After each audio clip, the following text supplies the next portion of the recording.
আহ, শুভ সন্ধ্যা বন্ধুরা। আর আমাদেরকে যারা দেখছেন, অবভিয়াসলি আজকে আহ, যেটা নিয়ে বক্তব্য রাখবো, সবাই মোটামুটি আপনারা জানেনই। আজকে সব থেকে বড় খবর ছিল, সব থেকে বড় ব্যাপার ছিল মেসির এরকম নতুন তারকার কলকাতায় আসা, এবং তাদের ফ্যান্স আমাদের মতো, ইভেন যারা আমাদের থেকে বয়স্ক হতে পারে, আমাদের থেকে ছোট যারা আছে, তার সরাসরি দেখা করা, তাদের কাছে মেসিকে এক নজর দেখা, তাদেরকে যারা ভগবান ফুটবলের মনে করেন, গ্রেস্ট অফ অল টাইম মনে করেন, তার সাথে একবার সাক্ষাৎ করা অনেকটা স্বপ্নেরই মতো। তারা ভেবেছিলেন যে যে এত পয়সা দিয়ে যদি সুযোগটা হয়, পয়সা বড় কথা নয়। আমরা 10,000, কেউ 15,000, কেউ 20,000, কেউ ইমিডিয়েট ফ্লাইট কেটে অন্য জায়গার থেকেও সেই ব্যবস্থাটা যে করা যায়, তার সম্পূর্ণ চেষ্টা করেছেন তারা। তারা 3 মাস আগে থেকে, 4 মাস আগে টিকিট কেটে অপেক্ষা করেছেন যাতে এই দিনটা তাদের কাছে আসে। তারা তাদের তারকা, তাদের আইডলকে তারা দেখতে পান সামনে থেকে। একবার জীবনে এই অনুভবটা করতে পারেন। এটা আমাদের মধ্যে সবার মধ্যেই এই ঘটনাটা, এই ফিলিংসটা এসছে। আমরা চেয়েছি যে খুব সুন্দরভাবে একটা স্মরণীয় দিন হবে, আমাদের মনে থাকবে, আমরা অটোগ্রাফ নেব, ছবি নেব, যতটুকু পারা যায় দূর থেকে একটু হলেও মেসিকে যেন দেখতে পাই, ছোট্ট হলেও মেসি যেন আসে। তো যেটা পরিবর্তে আমরা পেলাম, এটাকে খুব হতাশা তো শুধু বলবো না, এটা অপমান, এম্বারাসমেন্ট সবার কাছে, বাকি রাজ্যর কাছে। আজ বা কাল আরও ছোট হতে হবে, কারণ আমরা জানি আমাদের মতো অবস্থা মহারাষ্ট্রতেও হবে না, দিল্লিতেও হবে না। আর সেটা জেনে আরও বেশি কষ্ট হবে, কেন কি যে উদ্যোক্তা, সে ভালো হোক আর খারাপ হোক, যিনি মিস্টার সত্যরূপ দত্ত এই ইনিশিয়েটিভটা নিয়েছেন, সেটা টিকিটের মাধ্যমে হোক, তার তার পছন্দের কারণ, বা তার কোনো সে তো মানে ফুটবলের একজন লাভার হিসেবে তার রাজ্যকে প্রথমত প্রায়োরিটি দিতে চেয়েছিল, সবাইকেই সুযোগটা করে দিতে চেয়েছিল। সেই হিসেবে কিছু হলে আমরা গর্ববোধই করছিলাম, কিন্তু বিগত 3 মাস ধরে আমরা একটা অহংকারই করছিলাম যে সত্যব্রত দত্ত যখন ইনিশিয়েটিভে লেখা থাকে, আমাদের মনে হয় যে একজন বাঙালি এটা পেরেছে এই ঘটনাটাকে সম্ভব করতে, সেইভাবে আমরা সবাই ভাবছিলাম। যাকে আজকে দিনের শেষে সেটা একদমই ভুল, একটা ভুল ধারণায় পরিণত হয়েছে যে ইচ্ছে থাকলেই হয় না, ব্যবস্থাও থাকতে হয়।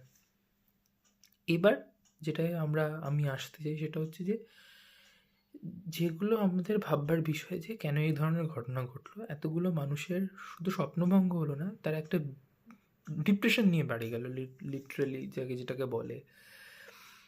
প্রথমত, একটা অদ্ভুত কমফোর্টেবল জায়গায় আমরা পৌঁছে গেছি, যে আজকে এটা তো খুব একটা ঘটনা, যেটা বলতে পারেন একটা ফ্যান মিট অ্যান্ড গ্রিট, একটা বিনোদন বা এন্টারটেনমেন্টের জায়গায় পড়ে। বিশৃঙ্খলা, ইনডিসিপ্লিন আর বেসিক্স সুবিধে অসুবিধের জন্য অ্যাডমিনিস্ট্রেশনকে না পেয়ে পেয়ে আমরা এত ইমিউন হয়ে গেছি না, কাজ না দেখে দেখে। বিশৃঙ্খলা, চুরি, স্ক্যাম, করাপশান সব দেখে দেখে দৈনন্দিন হিসেবে আমরা এত ইমিউন হয়ে গেছি, আমার মনে হয় জীবন বোধহয় এইভাবেই কাটতে হবে আমাদের, এটা আমরা ধরে ফেলেছি।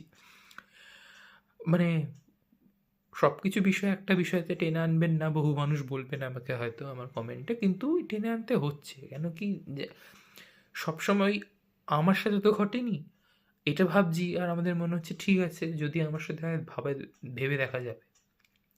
আজকে পশ্চিমবঙ্গ, কলকাতা, যেটাকে আমি মেট্রো সিটি বলি, তার আজকে এই ক্ষমতাটুকু নেই যে একটা এত বড় ইন্টারন্যাশনাল সেলিব্রিটি, যে এত মাস আগে থেকে আসা, তার নির্ধারিত, তার জন্য প্রপার অ্যারেঞ্জমেন্ট, সিকিউরিটি, পার্সোনাল রাখা, ব্যবস্থা করা, সুব্যবস্থা করা, কোনোটাই করতে তারা সক্ষম নয়। একটা সরকার, একটা রাজ্যের প্রশাসন একটা জিনিসই করছে বিগত 5-10 বছর ধরে, সেটা হচ্ছে যে দোষারোপ করা।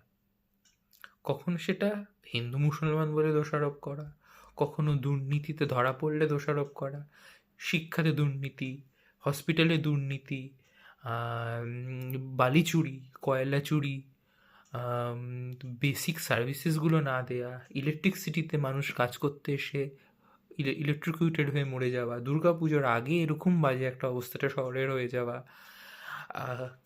আমাদের যারা এতে থাকে, আপনাদের বন্যা সংলগ্ন, যেমনি ঘাটাল বলুন, আমাদের বিভিন্ন জায়গায় প্রত্যেকবার বন্যা, আমাদের এই আমফান কিছু হলে তাদের সবসময় বাস্তুহারা হয়ে যাওয়া, সব কিছু আমরা না মেনে নিয়ে প্রত্যেক বছর এটা তো হয়েই থাকে, এরকম একটা অ্যাটিটিউড নিয়ে সেটেলড হয়ে গেছি। এখন যেটা করণীয়, যেটা ভাববার, দুঃখ তো বিষয়, দুঃখ তো কোনো এই ধরনের ঘটনা হলে আমাদের হবে, যেটা ভাববার সেটা হচ্ছে যে আমরা কি ঠিক চাইছি আমাদের পরের জন্মে, পরের প্রজন্ম যারা এখানে থাকবেন, বা আমাদের ভবিষ্যতে আমরা নিজেরা যখন আমরা আরও জীবনের পর্যায়ে এগোবো, আমরা কী ধরনের কলকাতাকে দেখতে চাই, কী ধরনের শহরকে দেখতে চাই, সেটা কতটা খারাপ হতে পারে। এখানে কাউকে দোষারোপ করে যে আপনারা বলবেন আমি কারোর হয়ে কথা বলছি, কথাটা নয়। বিগত 5 বছর ধরে আপনারা যেভাবে আমরা সবাই জর্জরিত, তাতে একটা জিনিস তো স্পষ্ট, যেখানে যে ব্যবস্থা আমরা আছি সেটা কোনোভাবেই সঠিক নয়। কে তার পরিবর্তে সঠিক কাজ করবে সেটা আমরা জানি না, কিন্তু এটা সঠিক নয় সেটা নিশ্চয়ই। তাই সবার কাছে অনুরোধ, আপনারা সবাই মিলে, যারা আমাদের দেখছেন, যারা আমাদের দেখছেন না তাদেরকে চেনেন, অ্যাটলিস্ট এই অ্যাওয়ারনেসটা আর এই মিলিত এই থিঙ্কিংটা সবার মধ্যে জাগুক যে প্রত্যেকটা জিনিস একদিন না একদিন আমাদের জীবনে প্রভাব ফেলবে। আমাদের রাজ্যের যা অবস্থা, আমরা যারা শিক্ষিত তারাও কখনো এখানে কাজ করতে পারছি না, আমাদের বাইরেই কাজ করতে যেতে হয়, বাড়ি ছেড়ে চলে যেতে হয়। যারা মোটে মজুর তারাও এখানে কাজ করতে পারে না, তাদেরও নিজের বাড়ি ছেড়ে অন্য জায়গায় কাজ করতে হয়। তো কর্মস্থান হিসেবে কে নেই? স্বাস্থ্য এককালে ছিল, এখন সেখানেও দুর্নীতি ঢুকে গেছে। একটা এত জঘন্য কাণ্ড হয়ে গেল আগের বছর, সেটাও আমরা জানি, যার কোনো সুরাহা হলো না। চাকরি চুরি করে সেই জায়গাটাও নষ্ট আজকে। রাস্তায় দিনের পর দিন মানুষ বসে আছে, তারা তাদের ডিএ পায় না, কেউ কারোর চাকরি পায় না। ব্যবস্থা, ইলেকট্রিসিটি বলুন, আমাদের যে যাবতীয় রাস্তাঘাট বলুন, আমরা দেখেছি একটা বন্যা কলকাতা শহরে হলো দুর্গা পুজোর আগে, তাতে কত মানুষ মারা গেল, কতজন বিপর্যস্ত হলো। হিন্দু মুসলমান দাঙ্গা, সেটা নিয়ে তো কিছু বলার নেই। মুর্শিদাবাদ বলুন, আপনি যাই বলুন, কিছু সব কিছু আমরা আনদেখা করে দিচ্ছি। একদল মানুষ বোঝাচ্ছে ওই ধর্ম খারাপ, আর একজন ধর্ম বোঝাচ্ছে ওই ধর্ম খারাপ। তাতে বেসিক্যালি যারা মানুষ, সাধারণ মানুষ, তারাই মরছে, কেউ বেঘর হচ্ছে, তার সর্বস্ব হারাচ্ছে, এটাই হচ্ছে। তো এটাই অনুরোধ, এই ভিডিওটা দিয়ে এই ইন্ট্রোস্পেকশনটাই করছি যে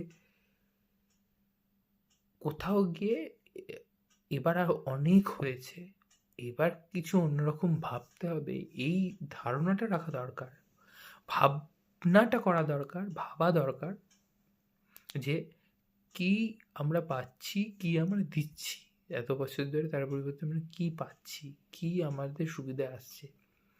নাহলে দেখবেন আমাদেরই পয়সায়, আমাদেরই সুবিধাতে এই ভিভিআইপি নামক জিনিসটা, যেটা আজকে দেখলেন, সব সুবিধাগুলো খেয়ে নিয়ে যাচ্ছে। কখন আপনার বালি চুরি করছে, কখন আমার ঘর থেকে আপনাদের পয়সা চুরি করছে, চাকরির নামে আপনাদের কাছে অর্থ লুটছে, নাহলে আপনাদেরই পয়সা দিয়ে আপনাদের যেগুলো প্রাপ্য সেটাও দিচ্ছে না, নিজেরা গ্রাস করে নিচ্ছে। সেটা প্লিজ হতে দেবেন না। পছন্দ করবেন কি করবেন না, তার বিকল্প কি পরের ব্যাপার, কিন্তু যাকে দেখতে পাচ্ছেন, বুঝতে পাচ্ছেন আপনাদের অধিকার ডিনাই করছে, তাকে প্লিজ আর একবার সুযোগ দেওয়ার আগে ভেবে দেখুন। এটাই অনুরোধ রইল। প্লিজ ভিডিওটা ভালো লাগলে শেয়ার করবেন, কমেন্ট করবেন, লাইক করবেন, আর আমাকে সাবস্ক্রাইব করবেন যদি আমার কন্টেন্ট ভালো লাগে। ভালো থাকবেন সবাই, পজিটিভ থাকবেন। ধন্যবাদ।